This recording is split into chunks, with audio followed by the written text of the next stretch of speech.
ഇർഷാദ് ചക്കാലശ്ശേരി എന്ന ആ വൃത്തികെട്ട മനസ്സുള്ളയാൾ പറഞ്ഞത്. ശരീര അരവ് കൊണ്ടും അതൊക്കെ തന്നെ സെയിൽ ചെയ്തുകൊണ്ട് അത് തന്നെ വിൽപ്പന വെച്ചുകൊണ്ട് വീണ്ടും അവർ തെരഞ്ഞെടുപ്പിലെത്തുകയാണ്. പി കെ ശശി മഹാനായ മനുഷ്യൻ എന്ന് നമ്മുടെ പ്രതിപക്ഷ നേതാവ് വാഴ്ത്തിയ ദിവസമാണിത്. കേരളത്തിലെ ഇന്ത്യൻ നാഷണൽ കോൺഗ്രസിന്റെ പ്രസ്റ്റീജാണ് ശ്രീ പി കെ ശശിയെ വിജയിപ്പിക്കാനുള്ളത്.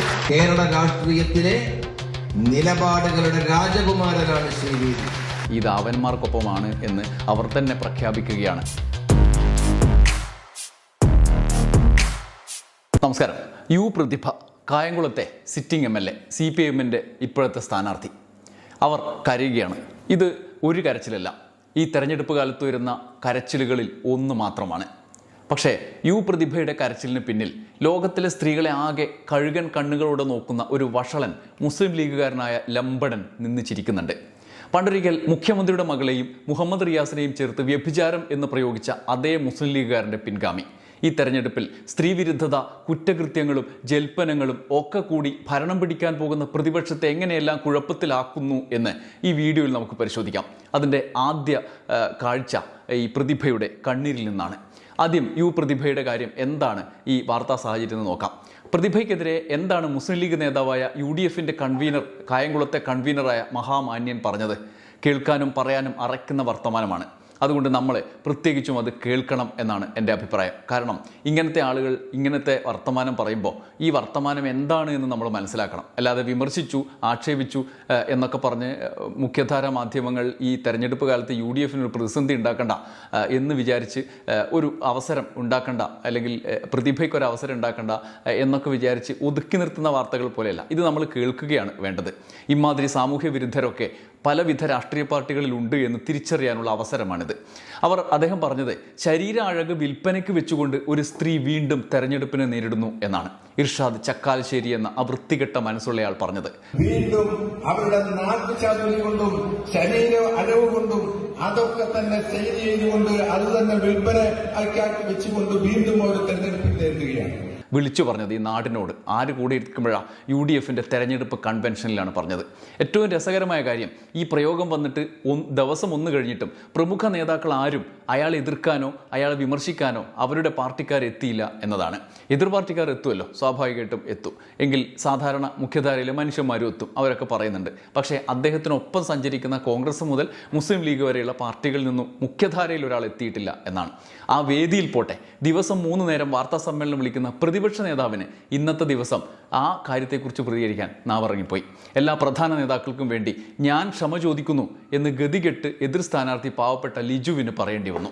മുസ്ലിം ലീഗ് നേതാക്കൾ വേറെ വഴിയില്ല എന്ന് കണ്ട് സന്ധ്യ ആകുമ്പോൾ തലയിൽ മുണ്ടിട്ട് മൂപ്പരെ പുറത്താക്കിയതായി ഒരു വാർത്താക്കുറിപ്പ് ചാനലുകൾ ഓഫീസിൽ എത്തിച്ച് തടിക്കഴിച്ചിലാക്കി. ഒരു തെരഞ്ഞെടുപ്പ് പുറത്താക്കൽ കൊണ്ട് അവസാനിപ്പിക്കാൻ കഴിയുമോ ഈ മാനസിക നില? രാഷ്ട്രീയ പാർട്ടികളുടെ ഒപ്പം നടക്കുന്നവരുടെ ഉത്തരവാദിത്തം ആര് ഏറ്റെടുക്കും? ഏതായാലും ഈ തെരഞ്ഞെടുപ്പ് കാലം UDFനെ സ്ത്രീകളോടുള്ള സമീപനത്തിൻ്റെ പേരിൽ വിചാരണ ചെയ്യുന്ന ഒരു സംഭവമായി ജനത്തിന് മുന്നിലേക്ക് ഇത് ഒന്നാമത്തെ സംഭവമായി ഇപ്പോൾ ഇന്നത്തെ സാഹചര്യത്തിൽ നിൽക്കുകയാണ്. ഇതിനോട് ചേർത്ത് വായിക്കേണ്ട വേറെയും 2 സംഭവങ്ങളുണ്ട്. ഇനി അടുത്തത്, രണ്ടാമത്തേത്, പി കെ ശശി മഹാനായ മനുഷ്യൻ എന്ന് നമ്മുടെ പ്രതിപക്ഷ നേതാവ് വാഴ്ത്തിയ ദിവസമാണിത്. ആര് തോറ്റാലും ആര് ജയിച്ചാലും പി കെ ശശി ജയിക്കേണ്ടത് UDFന്റെ ആത്മാഭിമാനമാണത്രേ. ആ ആത്മാഭിമാനം കൂട്ടാൻ ഉള്ളിൽ അടക്കി വെച്ച സ്ത്രീവിരുദ്ധത എല്ലാം എടുത്തടിക്കുന്ന ഇർഷാദ് ചക്കാലശ്ശേരി മാർ ശ്രമിച്ചാൽ പിന്നെ എന്ത് ചെയ്യാൻ കഴിയും, എന്ത് പറയാൻ കഴിയും? CPMലിരിക്കുമ്പോൾ പി കെ ശശിക്കെതിരെ ലൈംഗിക അധിക്ഷേപ പരാതി ഉയർന്നു. AK ബാലനും PK ശ്രീമതിയും അടക്കമുള്ള ആഭ്യന്തര കമ്മിറ്റി അന്വേഷണം നടത്തി പാർട്ടി നടപടിയെടുത്തു. അന്നത്തെ നടപടിയുടെ തുടർച്ചയായി പി കെ ശശിക്ക് ആദ്യം MLA പദവി പോയി, പിന്നാലെ പാർട്ടിയുടെ അധികാര സ്ഥാനങ്ങളും നഷ്ടമായി. ഒടുവിൽ അടുത്ത തെരഞ്ഞെടുപ്പ് 5 വർഷം കഴിഞ്ഞപ്പോൾ VD സതീശൻ താലപ്പൊലി ഏന്തി വീട്ടിലെത്തി സ്വീകരിച്ച പി കെ ശശിയെ ആനയിച്ചെഴുന്നള്ളിച്ച ദിവസമാണ് ഇന്ന്.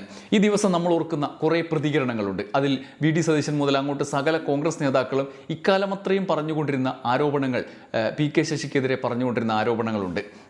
കേരള സമൂഹത്തിന് മുന്നിലേക്ക് ഏറ്റവും കൂടുതൽ തവണ പി കെ ശശിയെക്കുറിച്ചുള്ള ചിത്രം വരച്ചു വെച്ചത് അവരാണ്. സ്ത്രീവിരുദ്ധൻ, ലൈംഗിക പീഡന കേസിൽ അകപ്പെട്ട പി കെ ശശിയെ സംരക്ഷിക്കുന്ന CPM എന്ന ചാക്രികമായ പ്രയോഗങ്ങൾ കൊണ്ട് നമ്മുടെ മുമ്പിൽ അവരെല്ലാ പ്രശ്നങ്ങളെയും അഭിസംബോധന ചെയ്തു. ഒടുവിൽ രാഹുൽ മാങ്കൂട്ടത്തിലിനെ സമൂഹത്തിന് മുന്നിൽ കേരള രാഷ്ട്രീയം കണ്ടിട്ടില്ലാത്തത്രയും വലിയ കുറ്റകൃത്യത്തിൻ്റെ പേരിൽ പ്രതിക്കൂട്ടിൽ നിൽക്കുമ്പോൾ രാഹുൽ മാങ്കൂട്ടത്തിനെ ന്യായീകരിക്കാൻ പോലും വി.ഡി. സതീശൻ അടക്കമുള്ള ആളുകൾ പി.കെ. ശശിയുടെ തീവ്രത കുറഞ്ഞ പീഡനം CPM സംരക്ഷിച്ചു എന്ന് പറഞ്ഞ് ആക്ഷേപം ഉന്നയിച്ചത് നമ്മൾ കണ്ടതാണ്. എന്നാൽ ഇന്ന് അതിൻ്റെ പിന്നാലെ അദ്ദേഹത്തെ ആനയിച്ചെഴുന്നള്ളിക്കുന്നു.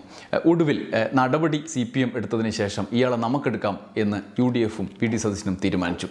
ശശി ഇതോടെ പുണ്യാളനായി. ഇമാതിരി പുണ്യാളനെയാണ് നമുക്ക് ആവശ്യമെന്ന് പ്രഖ്യാപിക്കുകയാണ് കോൺഗ്രസും UDFും ചെയ്യുന്നത്. സതീശൻ്റെ ഇന്നത്തെ പ്രസ്താവന കേരളത്തിലെ രാഷ്ട്രീയ ചരിത്രത്തിൽ ഇടം പിടിക്കുന്ന ഒരു പ്രസ്താവനയാണ്. ഞാൻ പറയുന്നു, കേരളത്തിലെ UDFന്റെ, കേരളത്തിലെ ഇന്ത്യൻ നാഷണൽ കോൺഗ്രസിന്റെ പ്രസ്റ്റീജാണ് ശ്രീ P.K. ശശിയെ വിജയിപ്പിക്കാനുള്ളത്. CPM-ൽ നടക്കുന്ന വൃത്തികേടുകൾക്കെതിരായി പോരാടുന്ന കമ്മ്യൂണിസ്റ്റുകളുടെ മുൻനിരയിലാണ് ശ്രീ P.K. ശശി. ഞാൻ ഉറപ്പിച്ച് നിങ്ങളോട് പറയുന്നു, കേരള രാഷ്ട്രീയത്തിലെ നിലപാടുകളുടെ രാജകുമാരനാണ് ശ്രീ. ഈ പ്രയോഗം ചരിത്രത്തിൽ ഇടം പിടിക്കും എന്ന് പറഞ്ഞത് വെറുതെയല്ല. അത് ഈ പ്രയോഗം നടക്കുന്ന ആ ദിവസത്തെ വർത്തമാന സമയം കൊണ്ട് മാത്രമല്ല, അതിൻ്റെ മുന്നിൽ ഒരു ദശകത്തോളം നീണ്ട ഭൂതകാല സമയത്ത് കോൺഗ്രസ് ഇതേ P.K. ശശിയോട് എന്ത് സമീപനമാണ് എടുത്തിരുന്നത്, മലയാളികൾക്ക് മുന്നിൽ എന്ത് ചിത്രമാണ് നൽകിയിരുന്നത് എന്നുള്ളത് കൂടി ചേർത്ത് വായിക്കുമ്പോഴാണ്. എന്നിട്ട് അവർ ഉന്നയിച്ച ആ പാപഭാരങ്ങളെല്ലാം ഒടുവിൽ സ്വയം എടുത്ത് സതീശനും കൂട്ടരും വിഴുങ്ങുന്ന അവസ്ഥയാണ്. ആ P.K. ശശിയാണ് ഇപ്പോൾ നേരത്തെ പറഞ്ഞതോ അതുപോലത്തെ ആളെയാണ് ആവശ്യമെന്ന് പ്രഖ്യാപിക്കുമ്പോൾ അതൊക്കെ വെറുതെയാകും. അപ്പോഴാണ് ഇമാതിരി ടീമൊക്കെ ഉണർന്നിരിക്കും എന്ന് ഞാൻ പറഞ്ഞത്. ആര്? ഇർഷാദിനെ പോലെയുള്ള തുടക്കത്തിൽ പറഞ്ഞ ചങ്ങായിമാരൊക്കെ ഉണർന്നിരിക്കും എന്ന് പറഞ്ഞത്. ഇർഷാദ് ചക്കാലശ്ശേരിമാർ എങ്ങനെ ഉണരാതിരിക്കും? ഇനി മൂന്നാമത്തേതാണ് UDF ഈ പ്രചരണ കാലത്ത് കേരള ജനതയ്ക്ക് മുന്നിലേക്ക് വെച്ച മൂന്നാമത്തെ മഹാമനുഷ്യൻ. അത് കുറ്റകൃത്യവുമായി ബന്ധപ്പെട്ടാണ്. രാഹുൽ മാങ്കൂട്ടത്തിനെതിരായ കേസുകൾ. രാഹുലിനെതിരെ ബലാത്സംഗവും നിർബന്ധിത ഗർഭഛിദ്രവും അടക്കമുള്ള കുറ്റകൃത്യങ്ങളിൽ അന്വേഷണം നടക്കുമ്പോഴും കോൺഗ്രസിന് അയാൾ ഘോരഘോരം പോരാട്ടം നടത്തുന്ന പോരാളിയായി ഒരു അംഗീകൃത ഔദ്യോഗിക സ്ഥാനാർത്ഥി അല്ലെങ്കിലും ഔദ്യോഗിക പ്രചാരകൻ അല്ലെങ്കിലും അംഗീകൃത പോരാളിയായി നിൽക്കുകയാണ്.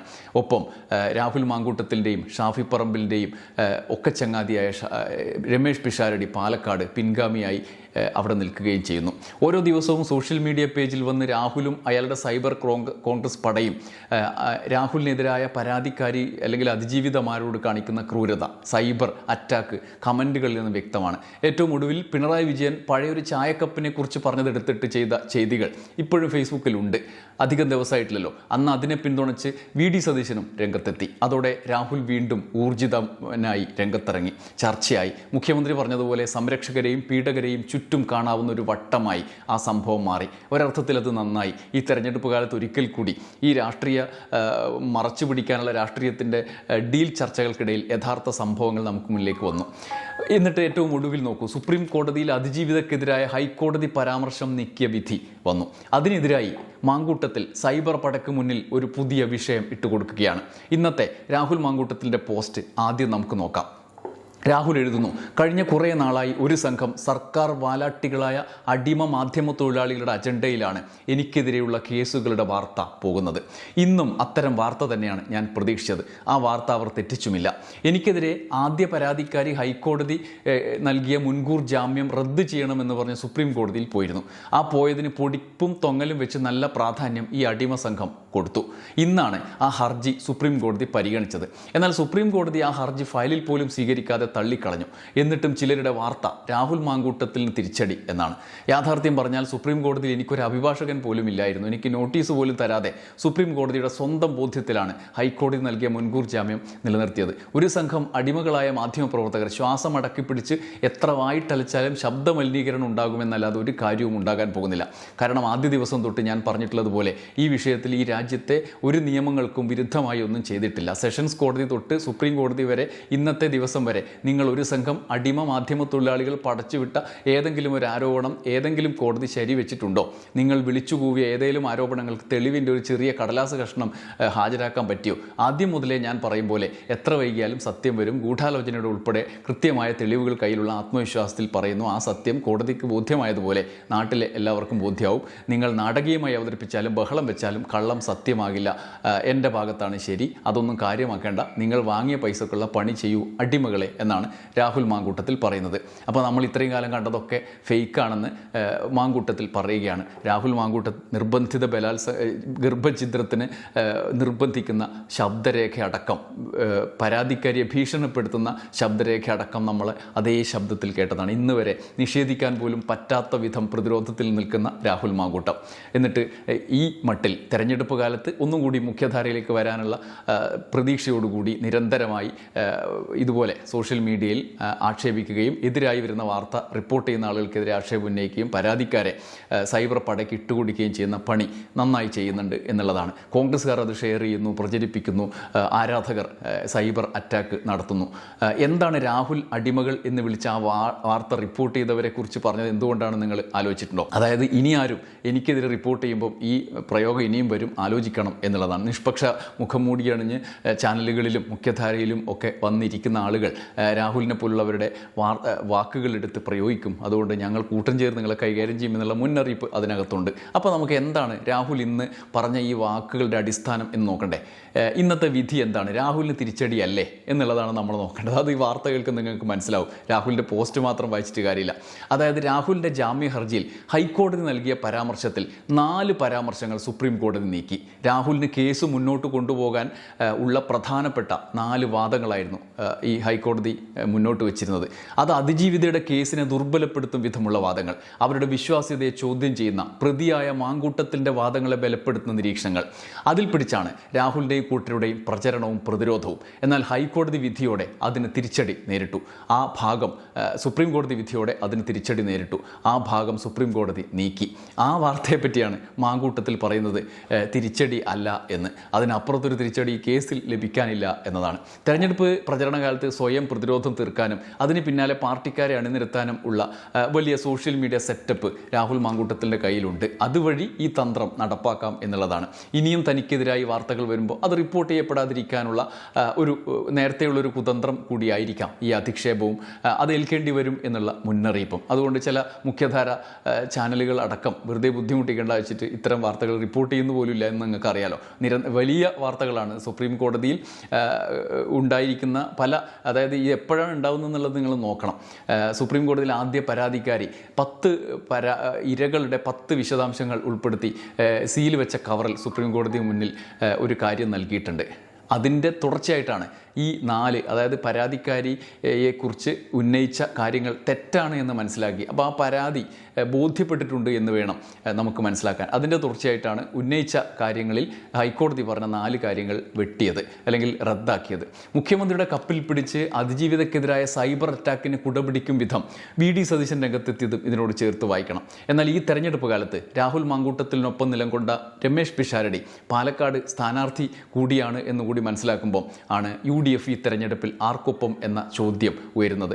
അവനൊപ്പം തന്നെയെന്ന് പിണറായി വിജയൻ ആരോപണമുയർത്തിയതും ഈ ചർച്ച ബലപ്പെടുത്തും. ഈ സാഹചര്യം ഏറ്റവും ഒടുവിൽ പ്രതിഭയെ ഈ മട്ടിൽ അധിക്ഷേപിച്ചതും PK ശശിയെ പരവതാനി വിരിച്ചെഴുന്നള്ളിക്കുന്നതും രാഹുൽ മാങ്കൂട്ടത്തിന് പൂണ്ട് വിളയാടാൻ അരങ്ങൊരുക്കി കൊടുക്കുന്നതും ഒക്കെ കാണുമ്പോൾ അവന്മാർ നിന്ന് തുള്ളുകയാണ് എന്ന് നമുക്ക് മനസ്സിലാവും. അധികാരത്തിൽ വന്നാൽ തങ്ങൾ എന്താണ് ചെയ്യാൻ പോകുന്നത് എന്ന പ്രഖ്യാപനം കൂടിയായി ഈ തെരഞ്ഞെടുപ്പ് കാലത്തെ UDF മാറ്റുകയാണ്. ഇനിയും എന്തൊക്കെ കാണേണ്ടി വരും എന്നാലോചിക്കുമ്പോൾ അവർ ആർക്കൊപ്പമാണെന്ന ചോദ്യം വീണ്ടും വരും. അപ്പോഴാണ് നമുക്ക് മനസ്സിലാവുക ഇത് അവന്മാർക്കൊപ്പമാണ് എന്ന് അവർ തന്നെ പ്രഖ്യാപിക്കുകയാണ് ഇന്നത്തെ ഈ 3 സംഭവങ്ങളിലൂടെ മാത്രം എന്ന് നമുക്ക് കണക്കാക്കാൻ കഴിയും. ഇനിയും എവന്മാരൊക്കെ കടന്നു വരും എന്ന് നമുക്ക് കാത്തിരുന്ന് കാണാം. നന്ദി, നമസ്കാരം.